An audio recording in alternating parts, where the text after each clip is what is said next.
Hello mọi người, hôm nay Diễm giới thiệu với mọi người cách làm món bánh mì Việt Nam nha. Thì bánh mì Việt Nam của mình á, mình làm á thật ra là không có dễ dàng ha. Diễm cũng đã thất bại rất là nhiều lần rồi Diễm tìm ra được cái công thức bánh mì này, thử đi thử lại làm sao cho làm lúc nào cũng thành công. Diễm mới làm video để giới thiệu đến mọi người. Để làm được ổ bánh mì Việt Nam mà cái vỏ bánh mì á, nó mỏng như vậy ha và nó giòn tan thì mình phải cần biết cách mình nắm được cái bí quyết thì mình sẽ làm được.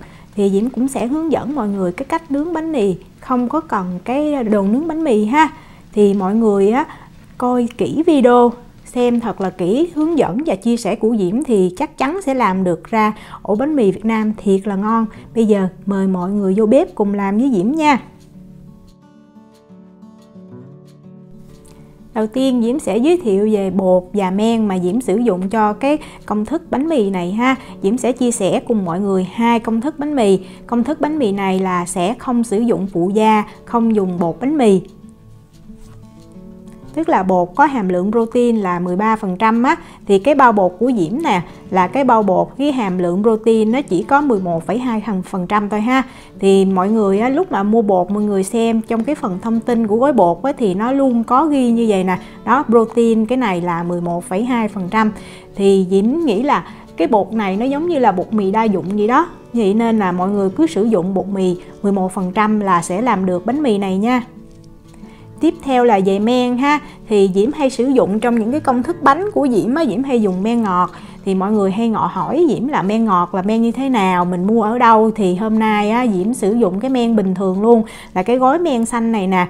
Thì cái gói men xanh này nó chỉ nở chậm hơn cái gói men ngọt thôi, nhưng nó cũng rất là ngon ha. Bây giờ mình sẽ đi pha phần bột cái nha. Mình sẽ cho vô 150g bột mì. Đây là gói men ha. Diễm sẽ cho vô 2g men nở thì rất là ít nha. Đây là cái muỗng mà 1ml nè. Tiếp theo Diễm sẽ cho 1/2 muỗng cà phê muối. Và 90g nước lạnh, thì nước lạnh á, có thể dao động từ 90 cho tới 95g nha mọi người. Mình dùng muỗng á, mình trộn lên cho bột với lại nước nó đều với nhau. Thật là đều nha. Rồi mình mới lấy tay mình nhồi, như vậy thì mình sẽ dễ nhồi hơn ha. Thì nhồi không có cần nhồi lâu nha, chỉ cần nhồi cho mình thấy là cái bột nó ướt lại, nó không cần mịn luôn, chỉ cần cái bột nó ướt là được. Thì Diễm nhồi cái này đây là chừng 1 phút, 1 phút rưỡi ha, là cái bột nó sẽ ướt. Diễm nhồi xong Diễm sẽ quay gần lại cái bột cho mọi người xem. Thì cái phần bột cái này á, nó chính là giúp cho cái bánh mì của mình nó sẽ dai ha. Mình sẽ không cần sử dụng bột bánh mì mà cái bánh mì mình nó vẫn xốp, vẫn rất là ngon. Sau khi nhồi xong thì mình sẽ mang đi mình ủ nha. Thì thời gian ủ là từ 8 cho tới 10 tiếng đồng hồ. Thì bây giờ ở bên Diễm là 10 giờ đêm, Diễm sẽ mang ủ 8 giờ sáng Diễm lấy ra Diễm làm ha. Đây là cái phần bột sau khi được ủ được 10 tiếng ha, thì mọi người xem cái bọt không khí của nó rất là nhiều. Nếu mà mọi người muốn ủ bột lâu hơn thì mọi người nên để cho trong tủ lạnh. Thì mình để 24 tiếng trong tủ lạnh trước khi mà mình làm ra. Thì trước khi lấy ra làm thì mình sẽ để cho bột nó nghỉ khoảng cỡ 1 tiếng cho nó theo nhiệt độ phòng đó thì mình làm được ha. Rồi ở đây Diễm có phần nước và một cái trứng gà. Thì Diễm làm cái công thức của Diễm thì Diễm sẽ sử dụng trứng gà. Còn nếu mà mọi người không thích trứng gà hoặc là bị dị ứng trứng thì mọi người sẽ cân cái lượng nước là 180g nha. Còn nếu mà trứng với nước sẽ là 190g. Mọi người cân chính xác cẩn thận giùm Diễm nha. Tại vì Diễm đã cân đo đong đếm rất là nhiều lần, Diễm thử đi thử lại, thử đi thử lại thì Diễm thấy cái lượng nước như vậy rất là chuẩn. Và bánh mì ra lúc nào cũng chất lượng cũng như nhau ha. Bánh mì không có trứng thì vẫn ngon, vẫn vỏ, vẫn giòn, vẫn xốp ha. Ở đây Diễm sẽ cân 300g bột mì đa dụng nha. 1,5 muỗng cà phê men nở, 1 muỗng cà phê muối, 1 muỗng canh dầu ăn. Thì 1 muỗng canh khoảng 10g nha mọi người. Phần đây là cái phần bột cái ha, mình sẽ cho vô luôn nha. Mình cứ lấy cái muỗng mình quết xuống. Và ở đây là 190g hỗn hợp trứng với nước nha. Rồi mình sẽ cho vô máy mình nhồi. Thì đầu tiên á, mình sẽ bật cái tốc độ là nhỏ nhất luôn nha. Của Diễm để minimum nè, cho phần bột với lại phần nước, phần chất lỏng á, nó đều với nhau hết. Đó, Diễm dở lên cho mọi người xem là như vậy ha. Rồi mình mới tăng cái tốc độ của máy lên. Thì máy Diễm 66 số á, thì Diễm sẽ để số 1 nha. Mình sẽ nhồi bột trong vòng 15 phút.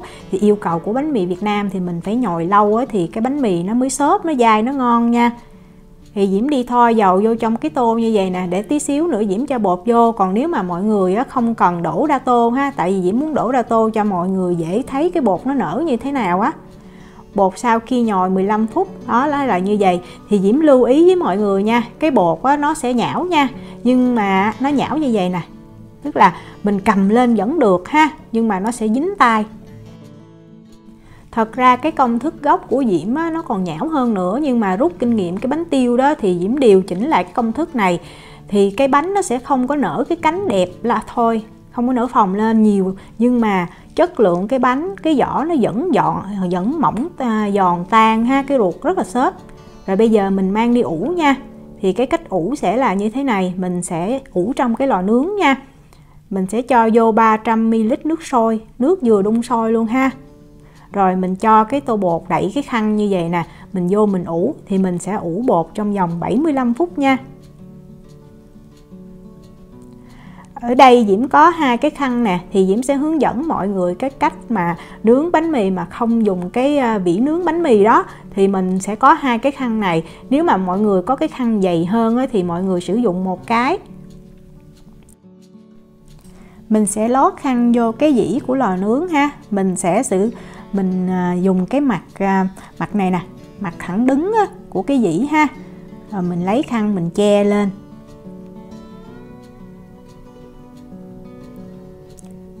Xong tiếp tục mình lấy thêm cái khăn thứ hai á, mình che lên cái khăn thứ nhất. Tại như vậy á, cho cái khăn nó dày á, mình sẽ dễ dựng lên cái thành để mình để cái bánh vô mình ủ đó. Mình phủ lên một tí xíu bột áo nha. Mình dùng cái tay nè, mình rải ra cho đều, cho nó mỏng cái lớp bột á, không có nhiều bột nha. Như vậy thì lúc mà mình lấy bánh mì ra, cái bánh mì nó rất là dễ lấy. Sau đó mình sẽ xếp cái khăn lên ha. Thì một cái khoảng cách là 5cm nha. Thì Diễm cái nhiêu đây bột thì Diễm sẽ làm 6 cái bánh nhỏ, nên là cái khoảng cách sẽ là 5cm. Còn nếu mà mọi người làm cái bánh lớn hơn thì sẽ làm to hơn nha. Mình ủ bằng cái khăn như vậy thì giúp cho cái bánh mì của mình nó sẽ được ẩm ha. Và nó sẽ giữ được cái phơm của nó sẽ đẹp hơn. Mọi người dùng ở nhà Diễm có 2 cái lon bia này nè, nên Diễm để đi về Diễm tấn lại. Đây là phần bột sau khi ủ được 75 phút nha. Diễm mở lên cho mọi người xem. Đó, nó đã nở nhiều như vậy nè, là chuẩn nha. Mọi người xem ha. Bây giờ mình sẽ đổ bột ra. Mình nhồi bột lại tí xíu ha. Mình cho bột áo lên trên cái mặt phẳng á. Đó, phần bột áo sẽ là như vậy. Cái này là Diễm quay đúng như là thời gian Diễm nhồi bột luôn cho mọi người xem ha. Mình cho tí xíu bột áo lên tay rồi mình đổ bột ra nha. Mình dùng muỗng hay dùng cái như Diễm nè, mình đổ bột ra, tại bột nó sẽ dính vô trong cái thành của cái thau lắm. Thoa tí bột áo lên tay. Rồi bây giờ bắt đầu mình kéo bột ra. Kéo thì mọi người kéo cái miếng bột ra thành hình vuông nha. Vuông hoặc hơi tròn tròn tí xíu cũng không sao. Thì cái cách làm này là một trong những cách làm bánh mì rất là truyền thống ha.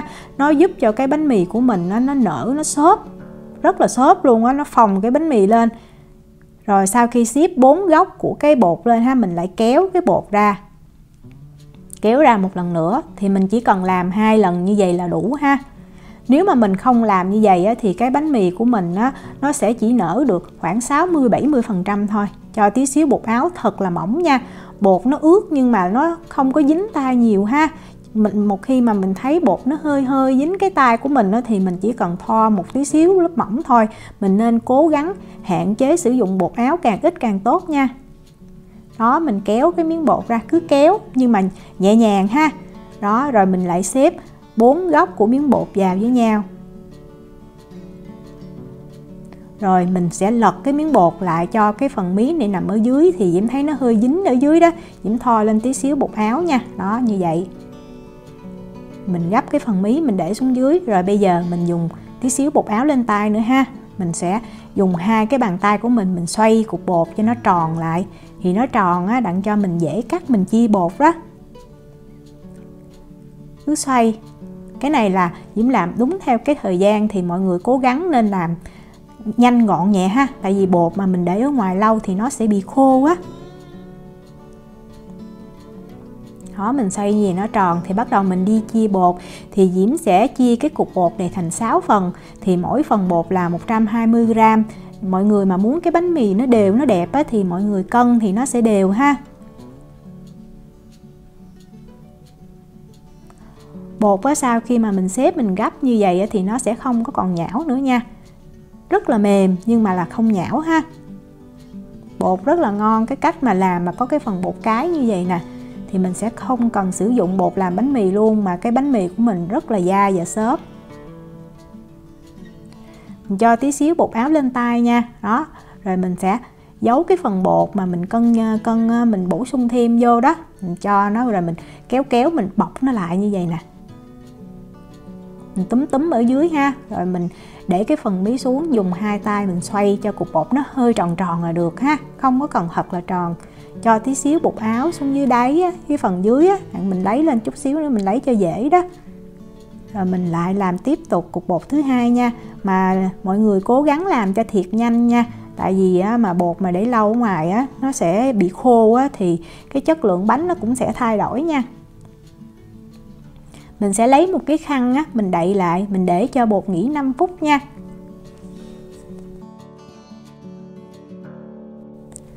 Bột sau khi nghỉ 5 phút á, mình sẽ lấy cục bột ra, mình dùng hai bàn tay nè, mình ấn nhẹ nhàng cục bột xuống thì mọi người thấy cái bọt không khí trong bột nó rất là nhiều ha. Cái này là bột đạt chuẩn nha. Rồi mình lại xếp như Diễm làm ở trong hình nè. Mình túm lại, xếp lại. Rồi mình để cái mí xuống rồi mình lại xoay cho nó hơi tròn, không có cần lâu ha, xoay cho nó tròn là được. Thì như vậy á, sẽ làm cho cái bánh mình nó nở, nó xốp, nó ngon hơn rất là nhiều. Mình lại đậy bột lại để bột nghỉ một lần nữa 5 phút nha. Thì dưới cái cách làm này á, không cần phụ gia ha, không cần bột 13, bột số 13 là 13% protein á. Bánh mì của mình cũng rất là ngon. Thì hồi xưa, ngày xưa là người Việt Nam mình nó làm bánh mì như vậy ha. Mình sẽ dùng cái cây cán bột nha, mình cán cái miếng bột theo chiều dọc. Mà mình cố gắng mình cán làm sao á, mà cái phần ở dưới, phần dưới của bánh mì á, phần dưới của cục bột á, nó sẽ to hơn là cái phần trên ha. Thì mọi người xem cái cách Diễm cán nha. Đó, mình cán cái phần này cho nó to hơn. Cái bề ngang á, nó to hơn khoảng cỡ gấp rưỡi á, thì cái lúc mà mình tạo hình cái bánh mì á, cái bánh mì nó sẽ đẹp hơn. Và cái phần mí này nó sẽ dính, nó không có bị bung ra ha. Nó sẽ to hơn và nó sẽ mỏng hơn nha mọi người. Đó, rồi tiếp tục mình cán ở trên cho nó dài ra tí xíu. Bột nó dai á, thì mọi người cứ cán đi, nó co giãn, nhưng mà cán là nó sẽ giãn ra ha. Đó, nó mỏng như vậy ha. Rồi mình dùng ha, 3 cái ngón tay của mình cuốn mình vừa ấn, mình vừa cuốn, ấn không có ấn mạnh nha, ấn vừa đủ, ấn vừa nhẹ thôi, cho bột nó chặt lại tí xíu ha. Vừa ấn vừa cuốn.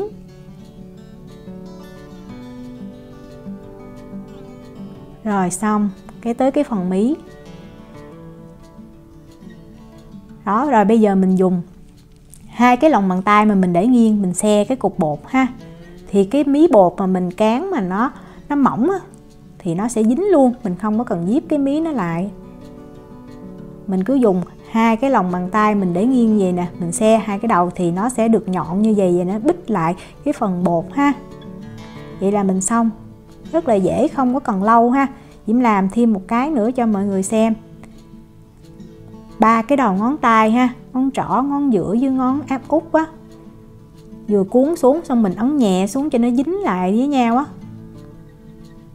Cái này á, mọi người làm nhiều lần sẽ quen ha. Lúc đầu thì có thể là hơi khó khăn, nhưng mà không có khó như mọi người nghĩ. Mình cứ nghĩ là nó rất là dễ dàng. Đây là cái mí mà Diễm cán hơi dày để Diễm cho mọi người xem. Tí xíu nữa mình nướng xong ấy thì nó sẽ bị bung ra, nó hơi xấu nhưng mà cũng không sao ha. Đó, rồi mình lại dùng hai cái lòng bàn tay á, để nghiêng nha, hoặc là để ngay như vậy cũng được. Mình vừa ấn mình xe tí xíu thì cái này á, Diễm sẽ để không có nhọn ha, thì cái bánh mì nó cũng sẽ tròn, nhưng mà nó không có đẹp bằng lúc mà mình làm cho hai cái đầu nó hơi nhọn ra, thì cái bánh mì nó tròn, nó đẹp lắm. Xe cho cái cục bột nó đều là được ha. Rồi mình để bột qua cái phần mà cái dĩ để mình ủ nha. Mình cũng lấy một cái khăn mình đậy lên cho bột nó không có bị khô. Thì đây là Diễm đã tạo hình xong nè. Mình sẽ gấp cái phần khăn này lại cho nó nằm gọn trong cái dĩ nướng để tí xíu mình cho vô cái lò nướng thì nó không có bị dướng ha, chứ không mấy nó dướng nó kéo luôn cái bánh mì của mình á.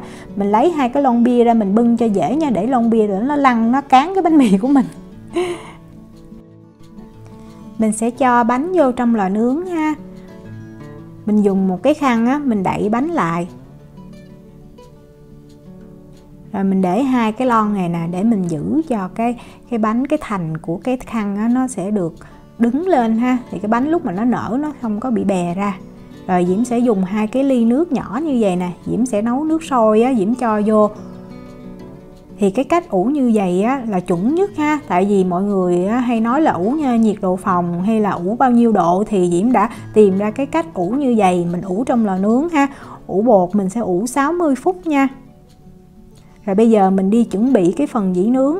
Thì để nướng bánh mì nó còn cái hơi nước bốc lên để bánh mì nó cái vỏ nó được giòn thì mọi người sử dụng cái khay nướng này nha. Phải có cái khay nướng này thì bánh mì nó mới ngon ha. Thì mình sẽ sử dụng một cái tờ giấy nướng bánh nha.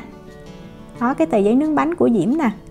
Mình đo cho nó đều, cho nó bằng với lại cái dĩ nướng nha. Rồi mình sẽ xếp nó lại.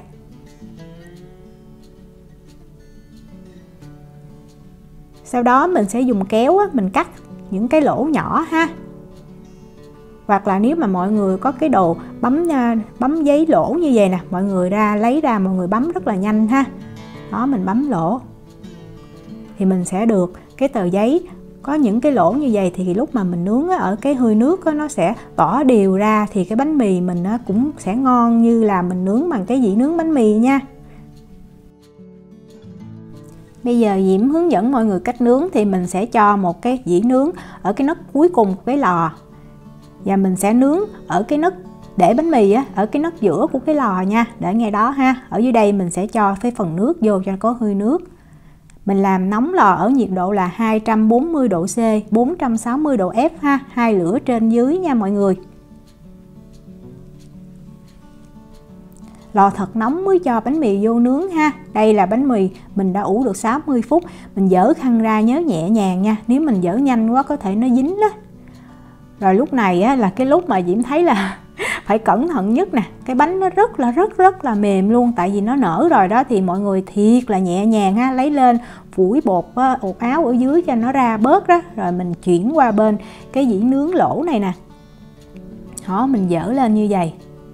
Thật là nhẹ nhàng nha. Cái khó khăn nhất và cũng là cái hạn chế, cái khuyết điểm của cái cách nướng mà không có cái vỉ bánh mì là lúc này nè, mình di chuyển cái bánh qua thì cái bánh nó không có được đẹp ha. Rồi mình sẽ có cái bình xịt nước. Thì bánh mì Việt Nam là phải có cái bình xịt nước này nha. Tại vì mình xịt cho cái bánh mì đó mặt nó ẩm với cái hơi nước đó. Diễm không có dao lam ha. Diễm lựa cái con dao nào mà nó bén nhất nhà luôn. Nó mỏng ha. Thì Diễm sử dụng cái con dao như vậy. Thì rạch nó hơi khó nha, nhưng mà cũng rạch được ha. Mình xịt hơi nước, xịt nước chứ lên bánh mì nha, cho thiệt là đều. Rồi bây giờ mình sẽ đi rọc. Thì mình sẽ để dao ngay giữa của cái bánh mì. Mình nghiêng dao 45 độ ha. Và mình rọc. Thì không có dĩ nướng bánh mì, mọi người phải vịn cái bánh mì lại như vậy nè. Không thì nó tuột rất là khó rọc ha. Thì cái khuyết điểm của không có cái dĩ nướng bánh mì là lúc này đó mình cầm thì có thể cái bánh mì mình nó bị bóp vô rồi nó méo tí xíu nên nó không có đẹp như là mình có dĩ nướng. Đó, mình nghiêng cái dao 45 độ để ngay giữa cái bánh mì, rọc một đường xuống như vậy ha. Nghiêng dao ngay giữa của bánh mì luôn, rọc một đường xuống. Và mình cho bánh mì vô mình nướng liền luôn nha. Cho vô ở nấc giữa của lò nướng. Xong mình sẽ cho vô đúng 200ml nước sôi nha mọi người. Tại vì cái lượng nước sôi mà chính xác thì nướng xong khoảng cỡ 13 phút thì nước sôi nước nó đã bốc hơi hết đó. Thì lúc đó cái nó sẽ làm cho bánh mì mình nó giòn nha. mình chỉnh nhiệt độ xuống 230 độ. Mọi người chú ý giùm Diễm nha. Mình sẽ nướng bánh ở 230 độ, nướng trong vòng 18 tới 20 phút. Sau khi nướng được 5 phút mình sẽ mở cửa lò, nhanh tay mình xịt nước vô nha. Đó, xịt như vậy rồi đóng cửa lò lại liền.